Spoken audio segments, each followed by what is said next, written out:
Bab 5. Cara terbaik memulai kebiasaan baru.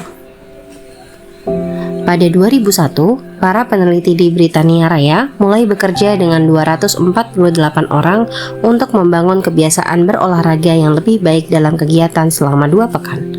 Subjek-subjek itu dibagi menjadi 3 kelompok. Kelompok pertama adalah kelompok kontrol. Mereka hanya ditanyai tentang seberapa sering mereka berolahraga. Kelompok kedua adalah kelompok motivasi. Mereka diminta tidak hanya mencatat latihan, tapi juga membaca sejumlah bahan tentang manfaat olahraga. Para peneliti juga menerangkan kepada kelompok ini bagaimana olahraga dapat mengurangi resiko penyakit jantung koroner dan meningkatkan kesehatan jantung. Akhirnya ada kelompok ketiga. Subjek-subjek ini menerima presentasi yang sama seperti kelompok kedua untuk menjamin tingkat motivasi mereka sama. Namun, mereka juga diminta merumuskan rencana tentang kapan dan di mana mereka akan berolahraga selama pekan berikutnya. Cara khusus, tiap anggota kelompok ketiga menyelesaikan kalimat berikut. Selama pekan mendatang, aku akan ikut dalam sekurangnya 20 menit latihan keras pada hari, jam, di tempat. Di kelompok pertama dan kedua, 35 hingga 38% orang berolahraga sekurangnya seminggu sekali. Yang menarik, presentasi motivasi yang diberikan kepada kelompok kedua terkesan tidak memberikan dampak yang bermakna pada perilaku. Namun, 91% anggota kelompok ketiga berolahraga sekurangnya seminggu sekali, lebih dari 2 kali presentasi normal. Kalimat yang mereka selesaikan adalah yang oleh peneliti disebut niat implementasi, yaitu merencanakan kapan dan di mana mereka akan melakukan aksi, yaitu bagaimana Anda berniat mengimplementasikan suatu kebiasaan tertentu. Petunjuk yang dapat memicu kebiasaan datang dalam bentuk sangat beragam. Merasakan getar ponsel di saku, bau harum kue coklat, bunyi sirene ambulans. Tapi, 2 petunjuk yang paling umum adalah waktu dan tempat. Niat implementasi meningkatkan peran kedua petunjuk tadi. Secara garis besar, format untuk menciptakan niat implementasi yaitu ketika situasi X muncul, aku akan melakukan tanggapan Y. Ratusan kajian menunjukkan bahwa niat implementasi akan efektif untuk membuat kita bertahan pada sasaran. Entah menuliskan waktu dan tanggal tepatnya, Anda akan meminta suntikan anti-flu atau menjalani pemeriksaan kolonoskopi. Pernyataan-pernyataan ini meningkatkan peluang orang bertahan pada kebiasaan-kebiasaan seperti membuang sampah pada tempatnya, belajar, tidur lebih awal, dan berhenti merokok. Beberapa peneliti mendapati jumlah pengguna hak pilih meningkat ketika orang dipaksa membuat niat implementasi dengan menjawab pertanyaan-pertanyaan seperti apa rute yang akan Anda ambil ke tempat pemungutan suara, jam berapa Anda berencana akan berangkat, kendaraan apa yang akan Anda pakai ke sana. Program-program lain yang sukses dari pemerintah meminta warga membuat rencana yang jelas untuk mengirimkan laporan pajak tepat waktu atau menyediakan arahan tentang kapan dan di mana mereka harus membayar denda kesalahan lalu lintas. Petunjuknya jelas. Orang yang membuat rencana spesifik untuk kapan dan di mana mereka akan melakukan suatu kebiasaan baru lebih mungkin terus melakukannya. Terlalu banyak orang berusaha mengubah kebiasaan tanpa gambaran terperinci tentang pelaksanaan perubahan. Kita berkata dalam hati, aku ingin makan makanan sehat, atau aku akan lebih sering menulis. Tapi kita tidak pernah mengatakan kapan dan di mana kebiasaan ini akan dimulai. Kita menyerahkannya pada nasib dan harapan bahwa kita akan ingat untuk melakukannya atau merasa termotivasi pada waktu yang tepat. Niat implementasi menghapus pernyataan-pernyataan kabur seperti aku ingin bekerja lebih keras, atau aku ingin lebih produktif, atau aku harus datang ke TPS, dan mengubah semua itu menjadi rencana kerja konkret. Banyak orang berpikir mereka kurang termotivasi, padahal sesungguhnya mereka kurang jelas. Kapan dan di mana aksi akan dilaksanakan tidak selalu jelas. Ada orang yang menghabiskan seluruh hidup menunggu kapan waktu yang tepat untuk melakukan perbaikan. Begitu niat implementasi dicanangkan, Anda tidak harus menunggu sampai inspirasi untuk memulainya datang. Apakah aku menulis 1 bab atau tidak? Apakah aku bermeditasi pagi ini atau setelah makan siang? Ketika saat untuk beraksi tiba, tidak perlu ada keputusan lagi. Anda cukup mengikuti rencana yang telah dibuat. Cara paling sederhana untuk menerapkan strategi ini pada kebiasaan Anda adalah melengkapi kalimat berikut. Aku akan, kata kerja, pada, waktu, di, lokasi. Contoh meditasi. Aku akan bermeditasi selama 1 menit pada pukul 7 pagi di dapur. Belajar. Aku akan belajar bahasa Spanyol selama 20 menit pada pukul 6 sore di kamar tidur. Olahraga. Aku akan berolahraga selama 1 jam pada pukul 5 sore di sasana dekat rumah. Perkawinan. Aku akan menyajikan secangkir teh untuk suami pada pukul 8 pagi di dapur. Jika Anda tidak yakin kapan sebaiknya memulai kebiasaan, cobalah hari pertama dalam suatu minggu, bulan, atau tahun. Orang lebih mungkin melakukan sesuatu pada waktu-waktu seperti itu karena harapan biasanya lebih tinggi. Kalau punya harapan, kita punya alasan untuk beraksi. Awal yang segar akan terasa mendatangkan motivasi. Ada manfaat lain dari niat implementasi. Spesifik dalam hal apa yang Anda inginkan dan bagaimana akan meraihnya membantu Anda menolak hal-hal yang merusak kemajuan, mengalihkan perhatian, dan menyingkirkan Anda dari jalur yang direncanakan. Kita sering mengiyakan permintaan-permintaan kecil karena kita tidak cukup jelas tentang apa yang perlu kita lakukan untuk menolaknya. Ketika cita-cita Anda masih samar, mudah merasionalkan pengecualian-pengecualian kecil sepanjang hari dan tidak pernah mengurusi hal-hal spesifik yang perlu dilakukan agar sukses. Beri kebiasaan Anda waktu dan ruang untuk hidup di dunia ini. Sasaran Anda adalah menetapkan waktu dan lokasi yang sedemikian jelas sehingga dengan pengulangan yang cukup, Anda memperoleh dorongan untuk melakukan hal yang benar pada waktu yang tepat. Bahkan ketika Anda tidak tahu alasannya, sebagaimana kata penulis Jason Zweig, jelas Anda tidak akan pernah berolahraga begitu saja tanpa pikiran sadar. Namun seperti anjing yang merasa lapar pada jam tertentu, mungkin Anda mulai gelisah pada jam ketika Anda biasanya berolahraga. Ada banyak cara untuk menggunakan niat implementasi dalam hidup dan pekerjaan Anda. Pendekatan favorit saya adalah yang pernah saya pelajari dari guru besar Stanford B.G. Fogg yang saya sebut menumpuk kebiasaan. Menumpuk kebiasaan, rencana sederhana untuk merombak kebiasaan. Hampir seumur hidup, filsuf Prancis Denis Diderot hidup miskin. Tapi itu semua berubah dalam 1 hari pada 1765. Putri Diderot hampir menikah dan ia tidak punya uang untuk membiayai pernikahan itu. Meskipun tidak memiliki harta, Diderot terkenal karena perannya sebagai salah seorang pendiri dan penulis ensiklopedi, salah satu ensiklopedi paling lengkap pada masa itu. Ketika Katarina Agung, Kaisar Rusia, mendengar masalah keuangan Diderot, hatinya terusik. Ia penggemar buku dan sangat menikmati kehadiran ensiklopedia itu. Ia mengungkapkan niat membeli perpustakaan pribadi Diderot seharga 1.000 pound sterling, lebih dari $150.000 hari ini.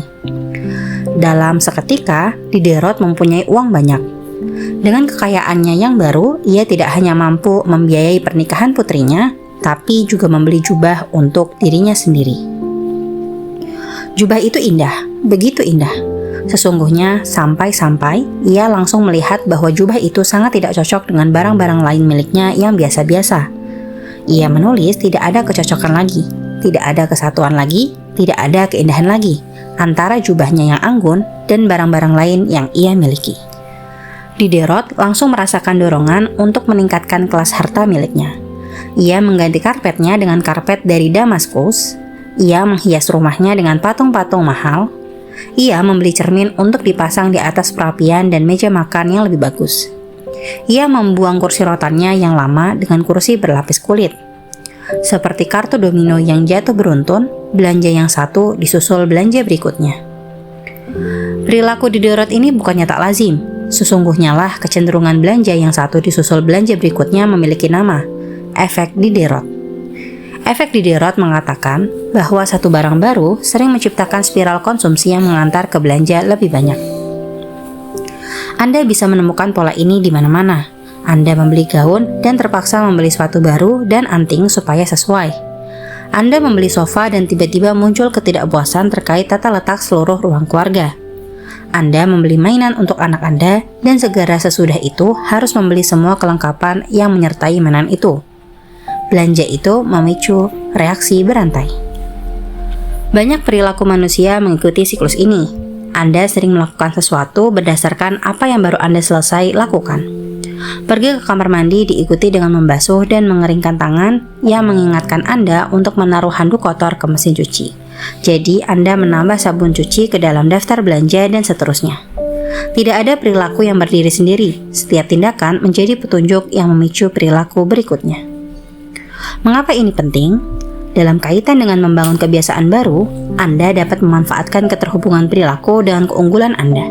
Salah satu cara terbaik untuk membangun kebiasaan baru adalah dengan mengidentifikasi kebiasaan yang sudah ada setiap hari, lalu menumpuknya dengan kebiasaan baru Anda. Ini yang disebut menumpuk kebiasaan. Menumpuk kebiasaan adalah bentuk khusus niat implementasi. Alih-alih memasangkan kebiasaan baru Anda dengan waktu dan lokasi tertentu, Anda memasangkannya dengan kebiasaan baru. Metode ini yang diciptakan oleh B.G. Fogg sebagai bagian dari program Tiny Habits, dapat digunakan untuk merancang petunjuk nyata pada hampir setiap kebiasaan. Resep menumpuk kebiasaan adalah, setelah kebiasaan sekarang, aku akan kebiasaan baru. Sebagai contoh, meditasi. Setiap pagi setelah menyeduh kopi, aku akan bermeditasi barang semenit. Olahraga. Setelah melepas sepatu kerja, aku akan langsung berganti baju olahraga. Syukur. Begitu duduk dan siap untuk makan, aku akan mengucapkan satu rasa syukur atas apa yang terjadi hari itu. Perkawinan. Setiap malam ketika akan pergi tidur, aku akan mengecup pasanganku. Keamanan. Setelah mengenakan sepatu lari, aku akan memberitahu seseorang teman atau anggota keluarga kemana aku akan berlari dan untuk berapa lama. Yang penting adalah mengikat perilaku yang diinginkan dengan sesuatu yang Anda lakukan tiap hari. Begitu menguasai struktur dasar ini, Anda dapat mulai membuat tumpukan-tumpukan lebih besar dengan merantai kebiasaan-kebiasaan kecil menjadi satu. Ini memungkinkan Anda mengambil keuntungan dari momentum alami yang datang ketika satu perilaku disusul dengan perilaku berikutnya, versi positif efek Diderot. Tumpukan kebiasaan rutin pagi Anda mungkin sebagai berikut. 1. Setelah menyeduh secangkir kopi, aku akan bermeditasi selama 60 menit. 2. Setelah bermeditasi selama 60 menit, aku akan menulis jadwal kegiatan untuk hari ini. 3. Setelah menulis jadwal kegiatan untuk hari ini, aku akan langsung memulai tugas pertama. Atau pertimbangkan tumpukan kebiasaan untuk malam hari berikut. 1. Setelah selesai makan malam, aku akan langsung menaruh piring di mesin pencuci piring. 2. Setelah mencuci piring, aku akan langsung membersihkan dapur. 3. Setelah membersihkan dapur, aku akan menyiapkan cangkir kopi untuk esok pagi. Anda juga bisa menyisipkan perilaku-perilaku baru ke tengah rutinitas yang sudah ada.